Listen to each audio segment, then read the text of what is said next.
A graça e paz, Igreja do Avivamento. Como é que vocês estão? Estão bem? Feliz em revê-los? Alguns amigos, pessoas que é bom sempre estar vendo. Eu gosto de te ver demais, viu, Pastor Paulo? O senhor faz muita falta no Arraial. Vai lá de vez em quando. Agradecer aos pastores locais aqui que me deram a oportunidade de estar mais uma vez aqui para compartilhar uma palavra ao coração dos irmãos. Quantos estão alegres hoje aqui, irmãos? Quarta-feira é a metade da semana e geralmente é um dos dias que a gente está ainda ativado, mas querendo desativar para o fim de semana. E olhando nessa ótica, geralmente temos os hábitos de deixar a quarta-feira mais para organização de como vai ser a semana e projetando para o final de semana. E hoje eu quero trazer uma palavra ao coração dos irmãos que o Senhor tem falado comigo nesses últimos dias, com relação à nossa vida, onde nós intensificamos uma obra, um trabalho, independente seja ministerial ou secular, onde a gente doa uma parte da nossa vida para aquilo. E às vezes aquilo gera um peso maior, então a balança pesa mais para um lado e a gente acaba deixando em falta a outro. Viajar é uma das coisas que eu mais gosto de fazer, né? Porque você viaja, conhece lugares novos, pessoas novas, cultura diferente, ambientes diferentes, geografia diferente. Mas eu não sei quanto a você, você pode viajar para qualquer lugar que você quiser, alugar o melhor hotel, 5 estrelas, com banheira, ar-condicionado trincando no 16. Tem gente que não gosta, mas eu amo ar-condicionado. Frigobar lotado, aquela piscina gigante, praia, quem gosta de cachoeira. Você pode ir para qualquer lugar, irmãos, mas não tem nada melhor do que você voltar para casa. Não sei se você concorda comigo. Esses dias a gente viajou, foi em São Paulo rapidinho, ficamos lá uns 4 dias. Cara, mas eu já estava agoniado para voltar para casa, para encontrar com minhas filhas, mesmo que foi uma viagem muito impactante, que marcou você, mas nada melhor, irmãos, do que você voltar para casa. Você pode estar num colchão, no king side lá, aquele colchão que cabe umas 10 pessoas, mas você sente vontade de voltar para aquele colchão que já tem a sua marca ali, já está com sua marca. Por quê? Porque é familiaridade, é ali onde você vive os seus melhores momentos, a sua vida está ali na sua casa, na sua família. E é exatamente sobre isso que eu quero falar, sobre as nossas preocupações com relação à nossa casa, nosso lar, nossa família. E eu quero contar essa história, que está lá em 1 Samuel, que é uma história muito conhecida, 1 Samuel capítulo 30, que Davi ainda não era rei de Israel. Pelo contrário, Davi estava sendo um procurado do rei de Israel. Nós temos aqui Davi, que estava fugindo, inclusive estava em outro país, estava no meio da atmosfera dos filisteus, estava na geografia dos filisteus, estava servindo outro povo. Tá, isso aí, essa história está em 1 Samuel capítulo 30, que eu quero ler com você. E Davi aqui estava, antes de eu ler, quero deixar você, não quero contar toda a história, mas quero deixar você simplesmente ciente um pouco do que está acontecendo aqui, no texto que eu vou ler. Nós temos aqui então, Davi servindo ao inimigo de Israel, porque o seu líder, né, rei, estava perseguindo e ele tinha que fugir, né, ficando fugindo de território em território. E Davi tinha aproximadamente, que a Bíblia conta, irmãos, 600 homens com ele. Só que se você olha 600 homens, já é um número grande para você sustentar de pessoas. Imagine você ter 600 homens que dependa do seu financeiro para sobreviver. Já é muito. Só que aqueles 600 homens não eram só 600 homens. Tinham lá suas mulheres, suas crianças também. Então você pode colocar em média, estou colocando por baixo, que cada homem tinha uma mulher e no mínimo cada homem tinha de 2 a 3 filhos. Então nós estamos falando aqui de 2.000 a 3.000 pessoas que dependiam exclusivamente do serviço de Davi. Então Davi precisava sustentar esses 600 homens que Deus entregou para ele no período que ele ficou na caverna de Adulão. Então ele começou agora a servir como mercenário. Ou seja, ele entrava em guerras que não era dele, para poder ter despojos dessa guerra e com isso compartilhar com aqueles 600 homens que caminhavam com ele. Então é aqui onde eu pego o princípio da minha mensagem. Quando nós entramos em guerras que não são nossas e desprotegemos aqueles pelo qual nós deveríamos guerrear todos os dias. Você consegue entender o que eu estou falando? Davi estava em território que não era dele, numa geografia que não era dele, defendendo um povo que não era seu povo, estava em uma guerra que não lhe pertencia, até que os 5 príncipes dos filisteus fizeram uma reunião entre eles e falaram assim: olha, nós não queremos esse camarada aqui. O comandante falou assim: mas ele é um homem injusto, é um homem que nunca foi pego em falha. Não, nós não queremos, que vai que a gente está no meio da batalha, ele se vira contra nós, apoia o inimigo e nós vamos perder. Então mande Davi embora. Então o comandante chega para Davi e fala assim: meu filho, é o seguinte, eu creio em você, você é um homem de Deus, Deus vai te abençoar poderosamente, mas não tem como você subir para a guerra com a gente, então volte para casa. E aí é quando Davi pega esses 600 homens e voltando para casa, é onde está esse texto aqui que eu quero ler com você, 1 Samuel capítulo 30, do 1 ao 6. Diz assim: sucedeu, pois, que chegando Davi e os seus homens ao 3º dia a Ziclag, já os amalequitas tinham dado com ímpeto contra o sul de Ziclag, e a este ferido e queimado. Tinha levado cativo as mulheres que lá se achavam, porém a ninguém mataram, nem pequenos nem grandes. Tão somente os levaram consigo e foram o seu caminho. Davi e seus homens vieram à cidade, e Eila queimada, e suas mulheres, seus filhos e suas filhas eram levados cativos. Então Davi e o povo se achava com ele, ergueram a voz e choraram até não terem mais força para chorar. Eu não sei se você já teve um momento parecido com esse, mas aqui, irmãos, eles choraram tanto que quiseram chorar mais e não tinham mais forças, porque o estado onde eles se encontravam era terrível. Verso 5. E também as 2 mulheres de Davi foram levadas cativos. Ainoã, a Jezreelita, aqui é um embola-língua retado, e Abigail, a viúva de Nabal, o carmelita. Davi muito se angustiou, pois o povo falava de apedrejá-lo, porque todos estavam em amargura, cada um por causa dos seus filhos e de suas filhas. Porém, segredo aqui: Davi se reanimou no Senhor, seu Deus. Só para confirmar essa palavra, feche seus olhos. Senhor, nós agradecemos porque sabemos que a Tua palavra é viva e eficaz, mais penetrante do que uma espada de 2 gumes, que faz divisão entre juntas e medulas, discernindo, Senhor, todo e completo pensamento e intenções do coração. Fala conosco de maneira personalizada, com cada um dos irmãos que estão aqui, e nos guia a uma transformação de mente, em nome de Jesus. Amém. Você pode aplaudir ao Senhor aí?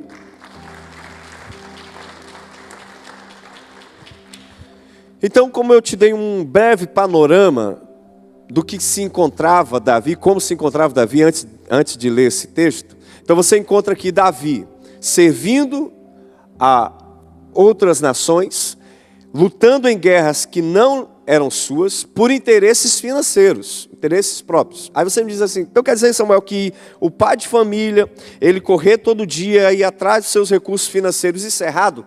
Não, irmãos, de maneira nenhuma. O pai de família, ele tem que correr mesmo, porque o sustento da casa está sobre os ombros dele. Ele tem que correr atrás, tem que lidar com isso todos os dias. Ele sai de manhã, volta à tarde, para poder trazer o pão para casa, pagar as contas, sustentar sua família. Mas o que nós percebemos aqui é que Davi e esses 600 homens, que eram homens de guerra, homens valentes, homens hábeis, homens que tinham muita força para a guerra, eles saíram e deixaram o seu território desprotegido. Então, nós queremos aprender nesse texto aqui, através do erro de Davi, mas ele conseguiu corrigir, e nós queremos aprender com esse texto, o que nós não devemos fazer para não deixar nossa família desprotegida. Primeira coisa, não abra brechas na sua família, irmãos, espirituais. Fala para a pessoa que está do seu lado aí: não abra brechas espirituais em sua família. Por que não abrir brechas? Porque Davi estava aproximadamente mais de 10 dias longe de Ziclag. E dentro desse período de 10 dias, Davi não procurou saber quem é que estava ali, cuidando, quem é que estava nas torres de vigia, quem é que ia cuidar da sua família enquanto ele estava fora. Simplesmente Davi foi no interesse pessoal, numa questão pessoal com o povo, para adquirir riquezas e poder sustentar. Então você vai observar que não há relatos em nenhum momento de Davi mandando mensageiro para saber se Ziclag estava ou não protegida. E olha que os amalequitas, eles não vieram diretamente para Ziclag. Se você olhar o texto, eles iam saindo de cidade em cidade, até chegar a Ziclag. Por quê? Porque no momento em que eles chegam a Ziclag, percebe que Ziclag estava desprotegido. Quando o inimigo, irmãos, está indo em direção à sua família, existe proteção lá espiritual? Será que nós, como sacerdotes, estamos nos responsabilizando na área espiritual da nossa casa? Será que quando o inimigo vai afrontar algum dos nossos, ele encontra uma proteção espiritualmente falando? Então Davi não deixou ninguém protegendo a sua casa, protegendo a sua família. Davi foi lutar outras guerras, mas não parou para lutar suas próprias guerras internas, suas próprias guerras da sua casa. Então Deus está querendo chamar a nossa atenção para que nós nos voltamos um pouco mais para dentro do nosso próprio lar. Porque é muito fácil você ser um camarada cheio de unção nesse ambiente, irmãos. Porque nesse ambiente eu uso a roupa que eu quiser para mostrar para você que eu sou um cara bem sucedido. Eu posso chegar aqui com um carrão alugado. Eu posso mostrar para você o que eu quiser. Porque é um ambiente onde você usa uma vestimenta e o outro vai te comparar ou vai avaliar você de acordo com aquilo que você está oferecendo para eles. Mas dentro da sua casa, no ambiente familiar, não tem como se maquiar, irmãos. Não tem como você mostrar quem você não é para a pessoa e sustentar isso por muito tempo. Então o ambiente familiar é onde você ganha as suas vitórias ou onde você perde elas no mundo espiritual. Porque nesse ambiente é onde Deus te conhece verdadeiramente. Se você olhar lá em Mateus capítulo 6, Jesus dando uma instrução para os seus discípulos a respeito de como deveria orar, não deveria orar como os hipócritas, eles teriam que ter um padrão de oração. E nesse padrão de oração, Jesus dá um recado que está em Mateus 6,6. Quando orares, não é se você for orar qualquer dia, ou quando você sentir vontade de orar, ou se você sentir vontade de orar, ou quando a igreja tiver uma campanha de oração. Não foi isso. Jesus falou, quando orares. Significa que a oração tem que ser um ato frequente na sua vida. E no ambiente familiar. Ele diz, quando você orar, entra no seu quarto. Está falando o quê? De lugar, de casa, de ambiente, de lar. Tranca a sua porta e fala com seu pai que está em secreto. Jesus está dizendo assim, dentro da sua casa é onde você ativa o seu ambiente espiritual. É onde você protege a sua família. É onde você coloca uma guarnição espiritual ao redor da sua casa. Irmãos, não tem como você acompanhar o seu filho o tempo todo, que vai para a faculdade, está na escola. Não tem como você acompanhar o seu marido o tempo todo. Mas a oração acompanha, irmãos. A intercessão acompanha. Você não está na faculdade, mas você está orando, a mente dele está sendo blindada pelo Espírito Santo.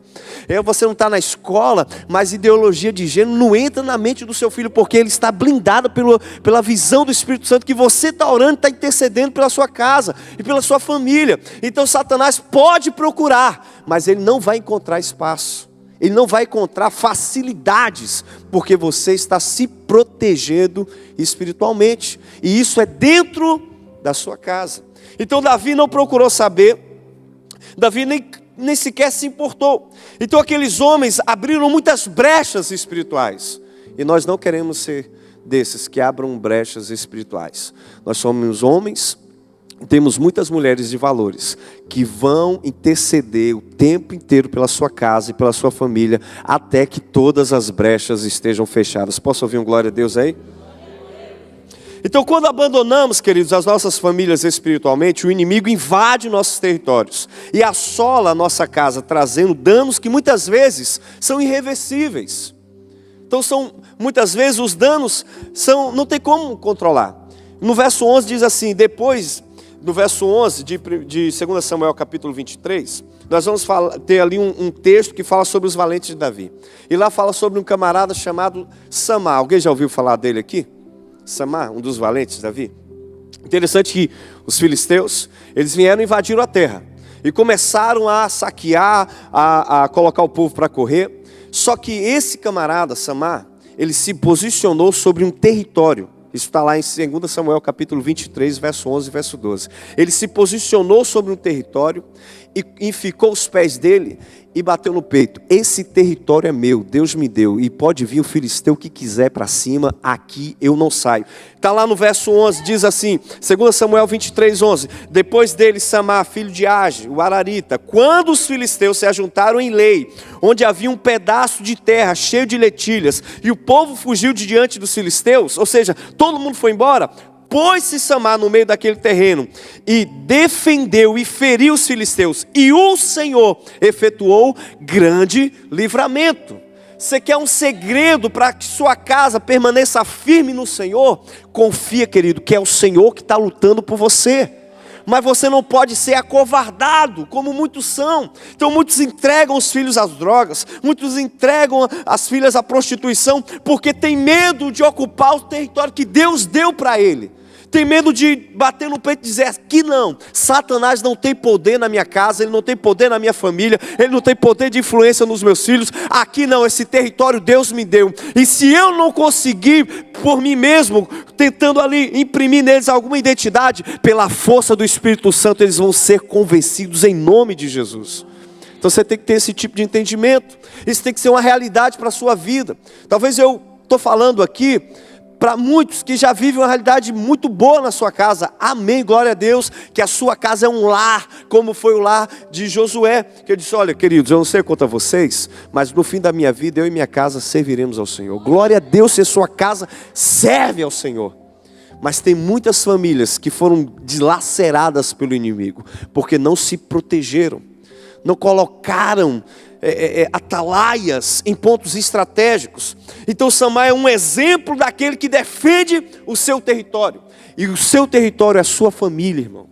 Seu território é a sua casa. Davi estava defendendo outros territórios. Davi estava em outra geografia. Você precisa defender o território da sua casa. Se você precisa defender o território da sua família, você precisa assumir uma posição de coluna espiritual dentro da sua casa e coluna espiritual no meio dos seus. Então a primeira coisa, não abra brecha. Segunda, o inimigo tem levado o que, irmãos, da sua família? O que você tem permitido que Satanás leve, tem dado de mão beijada? Então não só Davi, mas a Bíblia diz que todos os homens tiveram uma triste notícia quando saíram do meio do arraial dos filisteus e voltando para casa. A Bíblia diz que no verso 2, 1 Samuel 30, verso 2, tinha levado cativo as mulheres que lá se achavam, porém a ninguém mataram, nem pequenos nem grandes, tão somente os levaram cativos e foram pelo seu caminho. Eu não sei se você sabe, alguém já assistiu filme de antiguidade aqui, gosta de Vinx, de Reis? Eu gosto muito de séries antigas, irmão. Eu amo séries antigas, sabe? Que não tem aqueles efeitos e tal.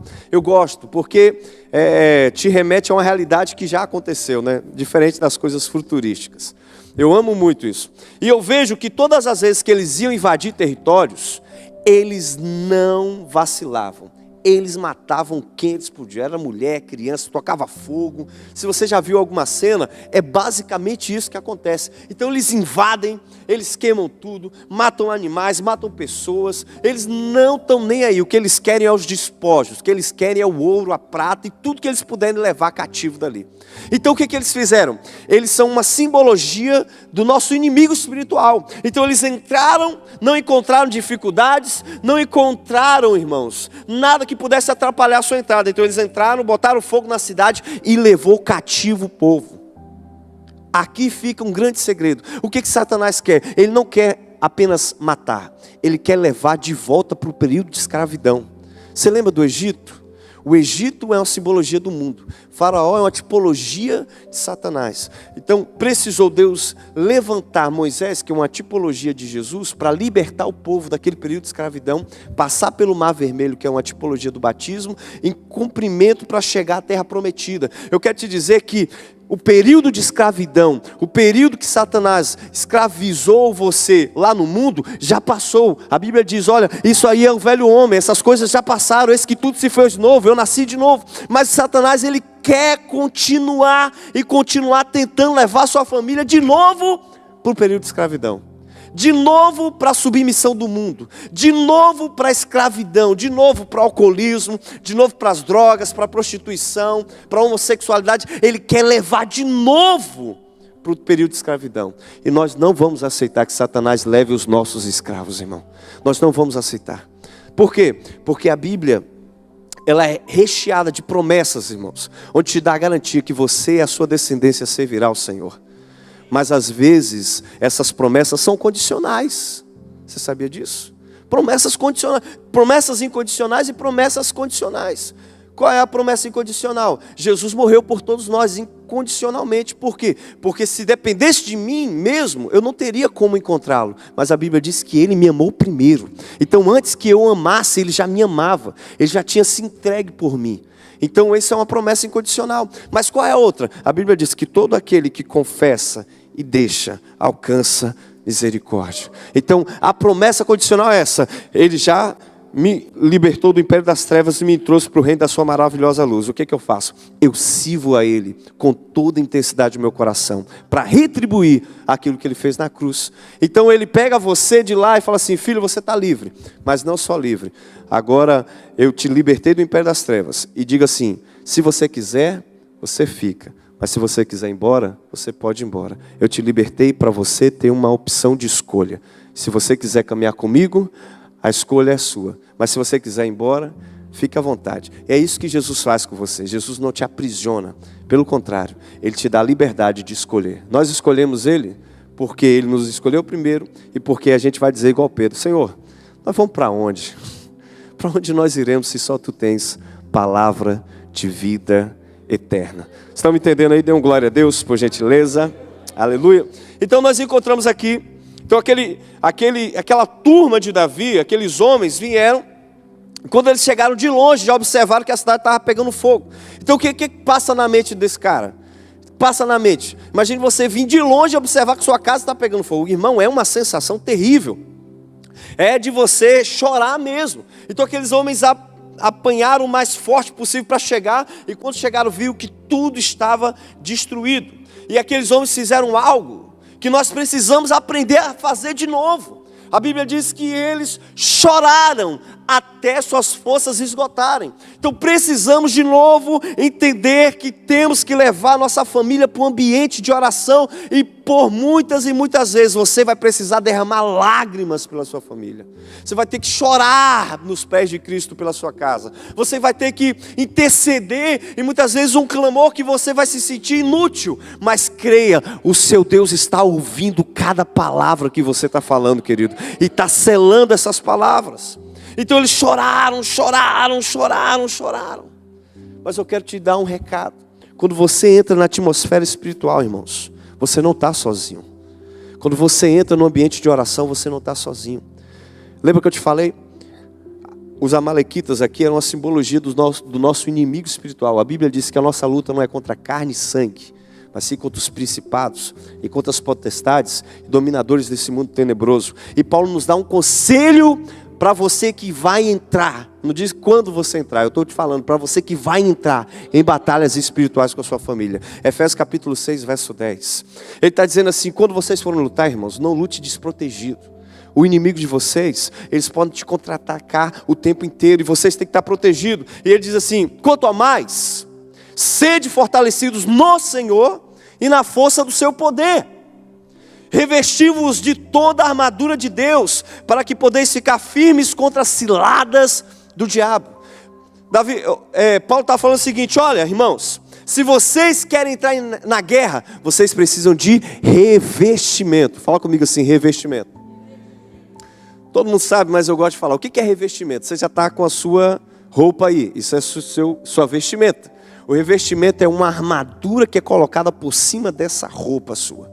Quando você entra no ambiente espiritual, você entra com a sua vestimenta natural. Mas a Bíblia diz que quando você está ali, você pode se apoderar de algo espiritual que está reservado para você. E esse algo espiritual, irmãos, ele vem através de um ambiente de oração. Lá no verso 12, porque a nossa luta não é contra carne e sangue, e sim contra os principados, potestades, contra os dominadores deste mundo tenebroso, contra as forças espirituais do mal nas regiões celestiais. Essa armadura te dá autonomia para você entrar em batalhas que seu corpo físico não pode estar lá. São batalhas espirituais, onde você tem esse revestimento de lutar em favor da sua casa e da sua família. É essa força que nós precisamos. É disso que nós precisamos. Então nós precisamos de nos fortalecer em Deus, de nos revestir dessa autoridade. Então quando Davi chega na cidade, o povo percebe que os filhos e as filhas tinham levado embora, o povo se revolta. Por quê? O povo olha para Davi e fala assim: você é o nosso líder, cara. Nós apostamos tudo em você. Nós abandonamos toda a nossa carreira que tínhamos por lá. Alguns nem tinham carreira, mas outros tinham. para estar do seu lado. Entramos em guerras que não era nossa. Nós não teríamos nenhum lucro a não ser aquilo que eles dessem para nós. Nós entregamos a nossa família aqui nessa cidade, e você nos dá uma ordem, e através da sua ordem, nós estamos prejudicados. A Bíblia diz que todos queriam apedrejar Davi, cada um por causa da sua família, cada um por causa da sua casa. Então Davi se vê em apuros, e Davi se vê em apuros, Davi faz o quê? Davi já estava com a sua vestimenta de guerra, aí ele se reveste de um outro tipo de revestimento, outro tipo de vestimento. Ele diz aqui no verso 6, irmão: Davi se angustiou, pois o povo falava em apedrejá-lo, porque todos estavam em amargura, cada um por causa dos seus filhos e suas filhas. Porém, Davi se reanimou no Senhor, o seu Deus. Você precisa ter ânimo no Senhor. Você precisa acreditar, irmãos, quem é que chamou você. Você precisa acreditar quem é que está do seu lado. A Bíblia diz, maior o que está em nós do que o que está no mundo. E por que a gente valoriza tanto o que está no mundo e menospreza as grandezas? Parece que o nosso Deus é um Deus só do passado. Parece que o nosso Deus só fez milagre no passado. Parece que a atmosfera espiritual só serve no passado. Não, irmãos. O teu Deus é o mesmo ontem, hoje e para sempre. O mesmo Jesus que entrou na casa de Jairo. O mesmo Jesus que liberou uma palavra quando Lázaro estava há 4 dias. O mesmo Jesus que andou com os discípulos no meio daquela tempestade e ordenou através da sua palavra que o vento e o mar parasse. É o mesmo Jesus que está em sua casa, em sua família, Ele está contigo. A Bíblia diz, eu estou indo para o Pai, mas vos deixo o Consolador que estarão com vocês todos os dias, até a consumação dos séculos. Você tem alguém, meu irmão, que está do seu lado o tempo inteiro, selado no seu espírito, sabe? Isso aí deveria ser um triunfo para nós, diante das adversidades, e diante das lutas que enfrentamos todos os dias. Não é um dia só não, irmão, é todos os dias. Jesus diz assim, olha, no mundo vocês terão aflições. Aí ele diz assim, tem de bom ânimo, eu venci o mundo. Jesus está dizendo assim, o segredo não é você que vence, eu venci por você. Se aproprie dessa vitória. Se aproprie dessa vitória. Então Davi se fortaleceu no Senhor. Então ele agora se reveste. Então haverá tempo em que devemos chorar por nossa família. E devemos buscar a face do Senhor. No verso 7... E disse Davi a Abiatar, o sacerdote, filho de Ameleque, trazei-me, peço-te, aqui a efode sacerdotal. E Abiatar trouxe a efode a Davi. Então Davi fez o quê? Consultou ao Senhor, dizendo, perseguirei essa tropa, alcançá-lo-ei. E lhe disse, persegue, porque de certo alcançarás e tu libertarás. A palavra do Senhor para as nossas famílias o Senhor já colocou a vitória nas suas mãos, irmãos. Mas essa vitória vem através de oração, de busca, de entrega. Davi teve que se despir da sua armadura em que ele guerreava para os outros e vestir uma outra armadura para entrar em um ambiente espiritual onde só esse ambiente poderia trazer a sua família de volta. Então eles reúnem a tropa toda, e aí eles partem. Só que no momento de partir, irmãos, eles já tinham vindo de uma caminhada muito longa. 200 desses camaradas chegaram para ele assim, cara, a gente não consegue mais. Nós estamos cansados, estamos exaustos, nós não vamos ter condição. Davi olha para eles, vocês não têm condição de caminhar? Não tem? A Davi poderia dizer, realmente, irmãos, nós estamos aqui há muito tempo de jejum, de oração, né? Nessa campanha, sai campanha, entra campanha. Vamos dar uma parada, né? Vamos dar uma relaxada. Vamos assistir o Big Brother, Fazenda. Vamos colar aqui numa série do Netflix, do Prime. Vamos ficar aqui na HBO, no Disney, Plus, não sei o que, Plus. Vamos deixar esse negócio de oração, de jejum para lá, porque a gente está cansado mesmo, estamos exaustos. Não, Davi falou, vocês estão cansados?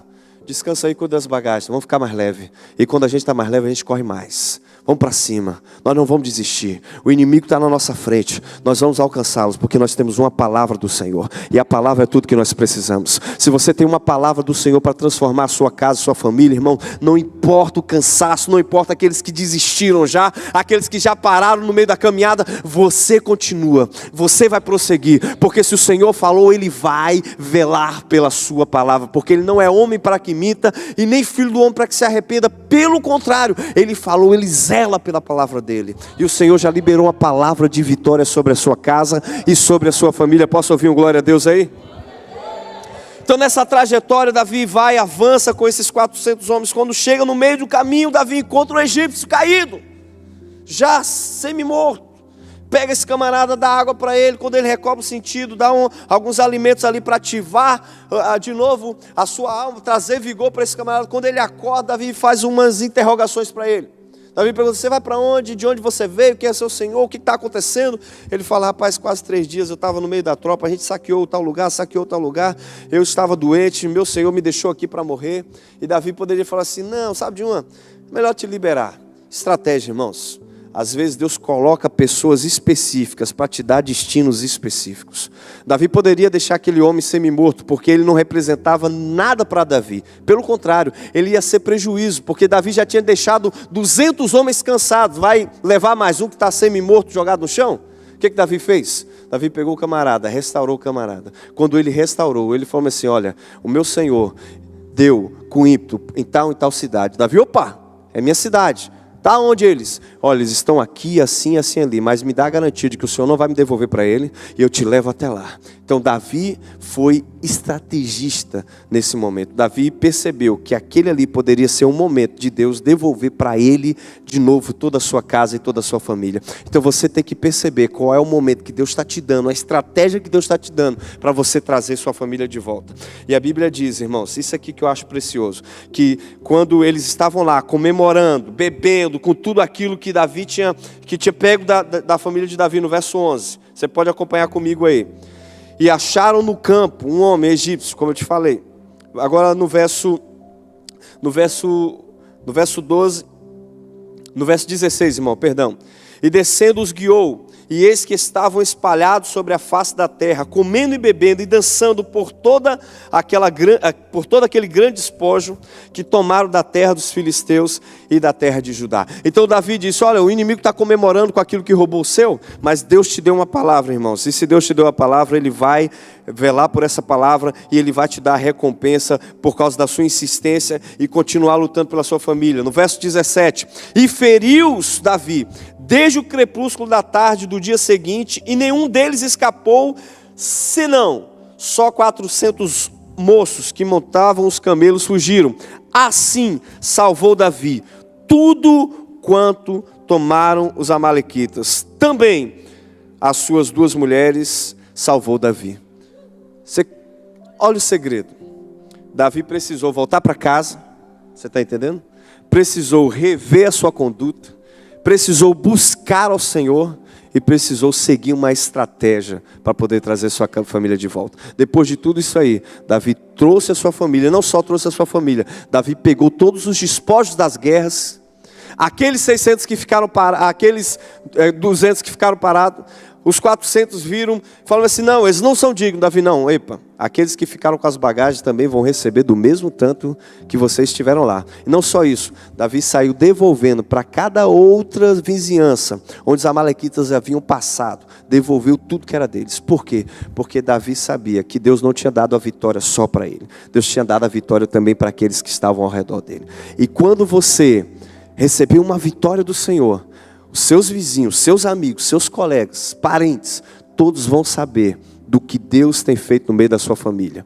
E para nós aprendermos, e para mim finalizar aqui a minha mensagem nessa noite. Então, como Davi, temos que animar no Senhor e buscar a face do Senhor. E fechar as brechas que fazem com que os inimigos invadam nosso território e peguem aquilo que é nosso. Por gentileza, se você pudesse, coloque de pé. Se o pastor permitir, fazer uma oração. Posso fazer, pastor? Então, eu queria que você orasse. E na sua oração, você orasse para que Deus fechasse os territórios da sua casa, da sua família. Enquanto eu estou falando, Deus está te dando discernimento. Quais territórios, irmãos, estão abertos? Quais brechas estão no muro? Qual é o acesso que o inimigo está tendo? Às vezes é o acesso pela internet. Às vezes é o acesso por alguém que está visitando sua casa, que está disseminando ódio, disseminando contenda, disseminando palavras torpes. O inimigo pode encontrar vários jeitos de entrar na sua família. Mas uma coisa ele não pode, irmãos, de maneira alguma, é achar brechas dadas por mim e por você para que Satanás entre na nossa casa. Davi deu, mas deu tempo de corrigir. E quando não dá mais tempo de corrigir, irmãos? Então hoje o Senhor está nos alertando para que nós possamos corrigir, fechar, né? Excluir qualquer brecha, qualquer tipo de abertura que Satanás possa encontrar para tentar atrapalhar aquilo que Deus entregou de mais precioso em sua mão, que é a sua casa, que é a sua família. Então, por gentileza, ora aí onde você está. Queria que você levantasse um clamor pela sua casa, por você, por sua família. Não é uma pregação para que você deixe de trabalhar para cuidar da sua casa. Não é pregação para que você deixe seu ministério para cuidar da sua casa. Não é nada disso. Estou falando para você primeiro. Você se fortalece na sua casa. Primeiro você cuida dos seus. Porque se você não cuidar dos seus, você é pior do que o incrédulo. Então nós oramos, Senhor, porque nós queremos ter um coração de servo. Coração, primeiro nós servimos a nossa casa. Primeiro nós somos trabalhados na nossa casa. Nosso caráter é transformado dentro do nosso lar. Nossos filhos verão, Senhor, a nossa intensidade na busca da Tua presença. Os nossos pais verão a nossa intensidade na busca pela Tua presença. Nós seremos batizados dentro da nossa casa, Senhor. Seremos revestidos dentro da nossa casa. A unção brotará no meio da nossa casa. E quando nós chegarmos num ambiente como esse, que é um ambiente de ajuntamento, Senhor, aquilo que o Senhor faz no secreto vai ser revelado aqui em nosso meio. Porque tudo que construímos dentro da nossa casa, dentro do ambiente da nossa família, meu Deus, isso vai ser como um trampolim, meu Deus, para aquilo que o Senhor quer estar fazendo no nosso meio. Te agradeço, Pai, e oro para que anjos acampem ao redor de cada família que está aqui sendo representada nessa noite, em nome de Jesus e para a glória de Jesus. Que você possa receber essa palavra da parte do nosso Senhor e Salvador Jesus Cristo. Amém? Muito obrigado.